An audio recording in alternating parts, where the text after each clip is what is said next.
Hello મિત્રો, સ્વાગત છે તમારું અમારા નવા મિની વ્લોગમાં। આપણે જવાનું છે બજારમાં, તો આપણે બજારે જતા જ પરબાર મંગાવી લીધા ચા પાણી, કેમ કે આપણે ચા પાણી પીવાનું મન થઈ ગયું। તો ભાવેશભાઈએ ભરી લીધી ચા પાણીની પ્યાલી અને દિલીપભાઈએ પણ પ્યાલી ભરી જ લીધી। ચા પાણી પીને આપણે મન થઈ ગયું ફાંકી ખાવાનું, તો આપણે ભાવેશભાઈને મોકલી દીધા બજરંગ પાનમાં ફાંકી લેવા માટે। ભાવેશભાઈ આવી ગયા છે ફાંકી લઈને, ફાંકી ગામવા માંડ્યા।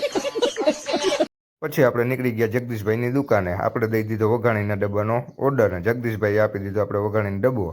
આપણે ત્યાંથી લઈ અને નીકળી ગયા બકાલા માર્કેટમાં બકાલું લેવા માટે। તો આ રહી અમારી બકાલા માર્કેટ।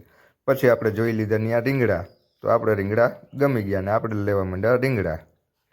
શાબાશ બેટા। રીંગણા લઈ અને આપણે આ બાજુ નજર ફેરવી, તો આપણે યારે દિલીપભાઈ પણ શોપિંગ કરે જ છે। હજી દિલીપભાઈએ લઈ લીધું, પણ આપણે જ આદુ લીંબુ ધાણાભાજી લેવાનું બાકી રહી ગયું છે। આપણો વિડીયો ગમ્યો હોય તો લાઇક, શેર અને સબસ્ક્રાઈબ કરો।